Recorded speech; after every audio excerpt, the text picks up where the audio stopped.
got some difficult days ahead, but it really doesn't matter with me now because I've been to the mountaintop.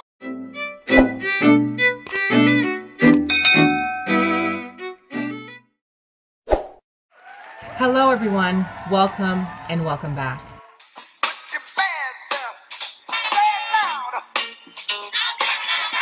Guys, it's 2020, okay? It's 2020 and there's so much that's going on in this world around us, and every day I wake up and think about the fact that I don't know about you, but I don't want to sleep through this revolution.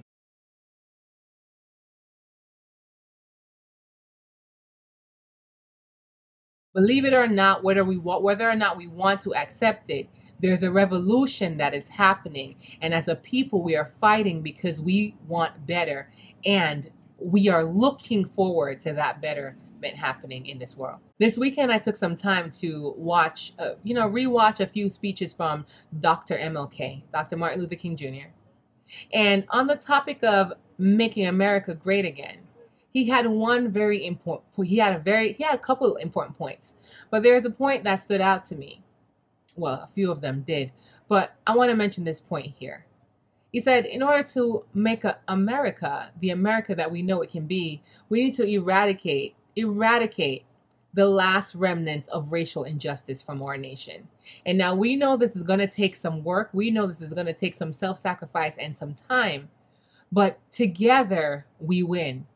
Folks, it hit me this weekend that, hey, listen, slavery lasted almost 250 years. It was 244 to be exact in America. And if slavery lasted 244 years in America, it has only been slightly over 150 years since slavery ended. Now, I thought to myself, my ancestors, our ancestors had to endure 250 years of misery. They didn't ask for it, but it happened. And it is sad and horrendous. We can't change the past, but here we are today. And we can think about what we can do as individuals to uplift our race. Almost 250 years of slavery. We weren't given the 40 acres and a mule. We had to start from scratch. So I want you to think about this. Think about the first generation. Oh my God, it just hurts to say this. It hurts to say this.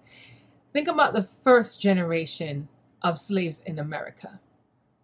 And think about them working through their entire life as a slave. And then their next generation does the same thing. And then that generation does the same thing. Until 250 years later, here comes emancipation. So emancipation comes. And the ones who were working from the beginning, working and hoping and praying, didn't make it to see slavery ended. And so I thought to myself, here we are, about 150 years later.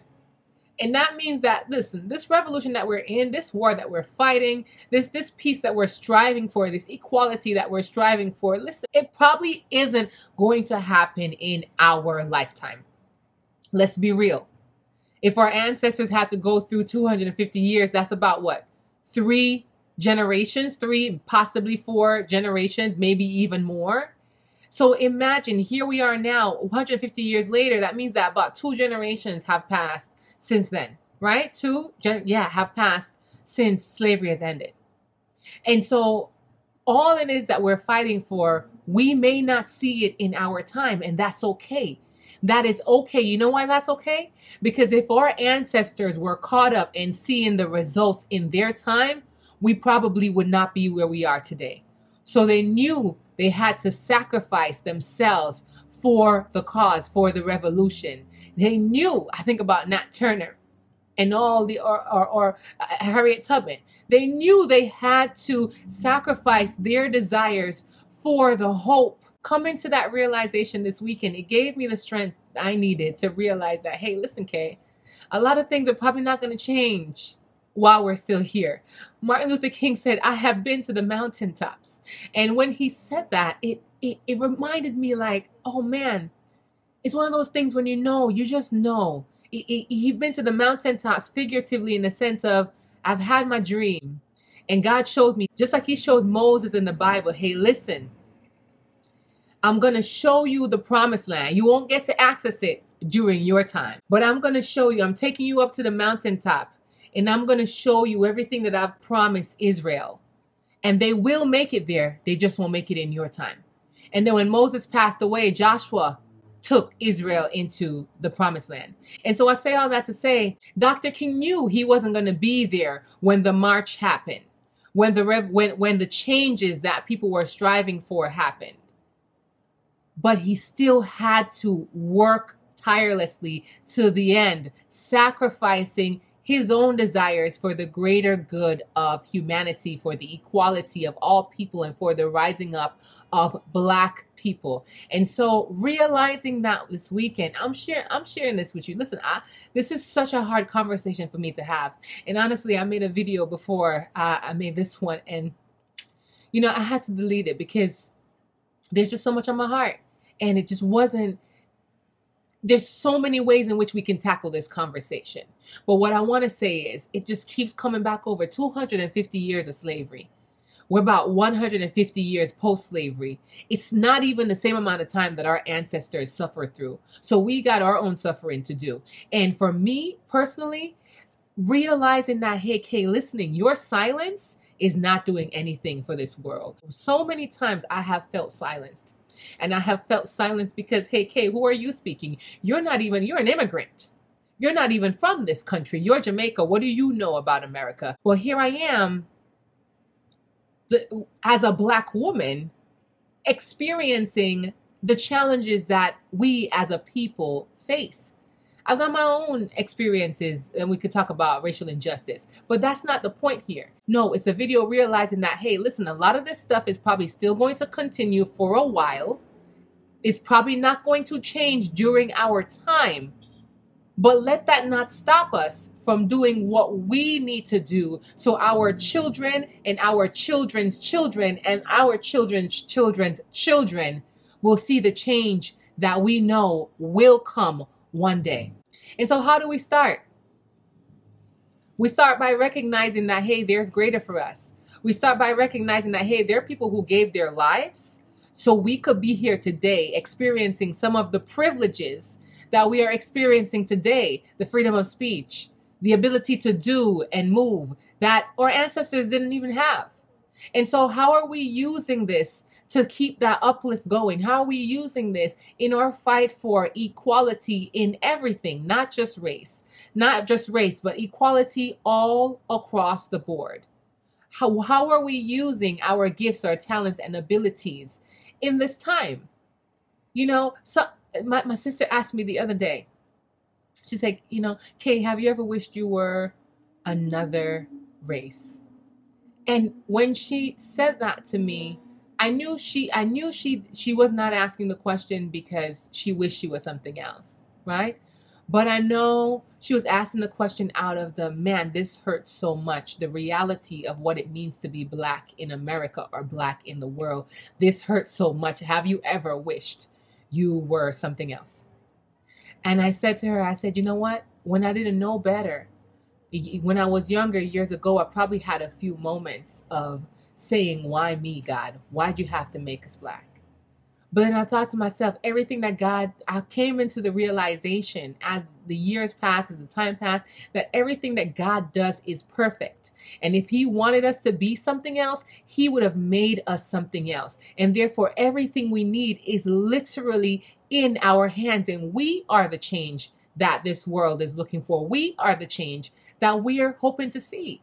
And everything, again, may not happen while we are here, but it will be better because we are here if we are doing the work. I wanted to talk about supporting Black businesses, but I'm going to link a few people in the description box who have done an excellent job giving pointers on how we can start off by supporting our community. If there's something that you like, something that you see that you like, and it's made by it's Black made, Black owned, how about share it and recommend it to something else? Recommend it to someone else. Maybe it's not something that you yourself is going to use. Maybe there's somebody you know who are selling some kitchenware, right? Black owned business. And maybe you're not a big chef, but you have friends who love the kitchen. You have friends who could use that apron. Tag them in the post and share it to them. right? Maybe you know someone, you have a friend who, a black owned business that's in the cosmetic line, the skincare line, and you have friends who care so much about their skin. Tag them in the post, share it with them. You know, there's a channel here by Chantel Girardi, and I will link her in the description box, where she gives 5 points on how to support black businesses. There are a few other channels that talk about, I don't know if you remember Buffy the Body, that talks about people who, a lot of people have been talking about, oh, you know, black folks don't support black businesses, and how untrue that is, because there are a lot of black individuals that are supporting black businesses, but there's some of us who don't even realize that, hey, your neighbor got a business down the block. How about you spend your coins there instead of taking it down to the shop that everybody goes to, right? MLK said it. You know, in 1968, in his speech, he said if all the black Americans in America pooled their money together, they'd be wealthier than a lot of the nations in the world.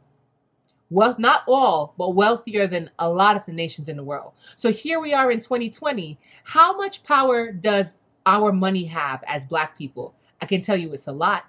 I can tell you it's so much. You know why? Listen. Start a black trend. Notice a black trend. Notice something in black culture that's popular. And tell me, watch and see, especially online, how many other countries are trying to market and sell the same thing. Guys, I went on eBay and Amazon the other day, and in China, they're selling dashikis. They're selling African print leggings in fake material, but they're doing it because it's popular, and they know that they want to get our coin. They know that the money will come to them. How much money is involved in the hair business? We love our hair. We change our hair consistently. We have so much power in dollars as a community. And it's about time that we start to consciously think about this. And I know now, with everything that's happening in the climate in America, a lot more folks are turning to supporting black-owned businesses. And I pray that we continue to do this. There's another channel here that is absolutely incredible, and it's called Millennial in Depth. Millennial in Depth, I'm going to link it down below, and they talk about, on this website, on this channel, she talks about, as millennials, how we can get out of debt. She talks about black-owned stock and what stocks to invest in. I didn't think about black-owned stocks. And now that I know, I'm doing all this research. Did you know that they're black-owned banks? Where are we putting our money? How can we circle more of this money in our community so we can uplift the black community? What else can we do for our community? What else can we do when we talk about leveling the playing field? As I said before, when I say level the playing field, I mean it in the sense of there's some sports and activities that, you know, I've had my eye on, I've been wanting to do for years. And I may hear the comment of, oh, black folks don't do that. And I'm like, what? Black folks don't do that. Why? Because the society says that this is not a black activity. How about black folks don't do that because as a culture, we were cut off from certain things because of economic limitations, right? So because of that, the folks who had the money, which were the lighter skinned folks, had more of the opportunities. The white folks, right? The Caucasian folks had more of the opportunities than we had available to us because of economics. When slavery ended, we didn't get anything. We didn't get the 40 acres. We didn't get the mule. We had to start from scratch. And at some point in Tuska, we had a whole bunch of black businesses booming. And then what happened to that? Guys, listen, history continuously, it repeats itself. But we have the chance to change it. With the temperature and climate of what is going on in this world and the revolution that is happening, how can we be the change that we desire? We may not see it in our lifetime, but it does not mean that we become selfish and say, oh, yeah, one day change will come. It's not going to happen now, but it'll come, and be passive about it. Because each one, reach one, teach one. That is such the truth. Together, each achieves more. And when we each play our part, it drives us further towards the end goal. We cannot wait as Dr. K says, we cannot wait thinking that time is going to handle everything, because time can either work against us or time can work for us. And time works for us when we're using time constructively and when we're doing all that is necessary to be done with time and not sitting and waiting for things to work themselves out, because rarely does time just take care of themselves. It's like a relationship, right? You have a breakup. You can't say in time you will heal. In time you will heal if you're doing the self-work. If you're not doing the self-work, you're going to continue to repeat the cycle, and your traumas are going to be traumatic for somebody else. So there is work to be done, and we have to do our part in this process. Now, let me tell you a few things that I'm doing when I talk about level the playing field. I've been hiking a lot. I love hiking. Before, hiking seemed like it was a white sport. I've noticed that I'm seeing a lot more chocolate folks hiking. When I go hiking, I'm seeing my brothers and sisters coming down those mountaintops, and I'm like, hey, I'm so glad to see you. I've been traveling. I traveled for the first time solo a few times out of the country, internationally last year. And when I got there, it was very slim, right, that I saw chocolate folks. But when I saw them, it was a, hey, I see you. We're in this together. We're breaking with society's narratives about what culture does what. Everything is available to all of us. And if we want it, we can go out and get it. There are no limitations. We can go out and get it. I've been taking swimming lessons. These are things that I have been doing for me personally. For when I talk about leveling the playing field, these are things that I have been doing to make myself better. So there is no, I like to say there is no competition. It's not about a competition. It's not a competition. But I say that to say there is nothing that Mary, Sally, Marcy can do that I cannot do if I put my mind to it. Did you know that there are a group of young men in Compton, California that are rewriting the narratives around black people and horse riding? We have been removed from a lot of the history when it comes to who we see on top of horses.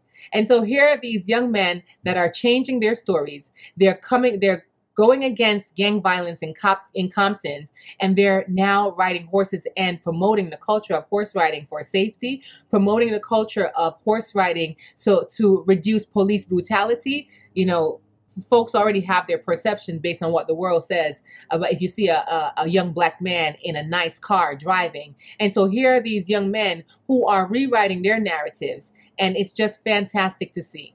So guys, find something that you love. Find something that you love that you can use to create a legacy, that you can use to change the narrative, that we can use to build up our community. And folks, listen, when there's a lack of knowledge, we have to do the work. I mentioned this in the last video. Today we're having soul food today. In the last video, I said, when we don't know, we have to learn.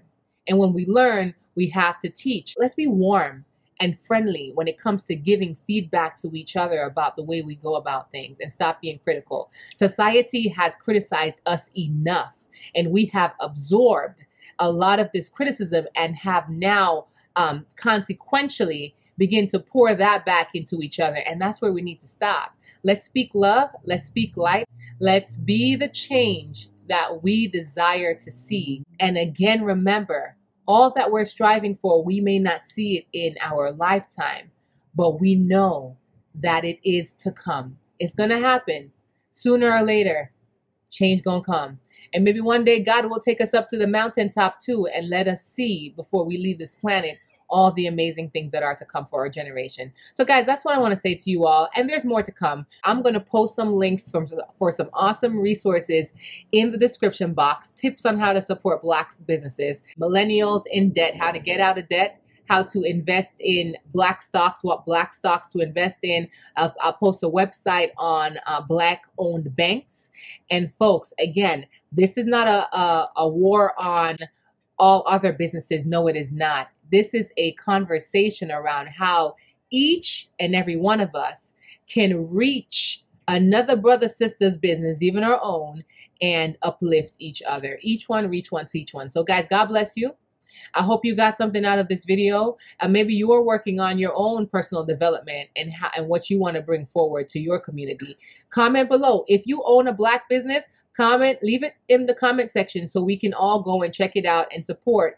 And listen, remember, we're all in this together. Together, we win. We can either go up together or we'll go down together. We decide. So God bless you, family, and I will see you in a future video. Remember, it's going to take time. It's going to take time, but sooner or later, change will come. Let's keep pushing, let's keep pressing, and let's keep praying.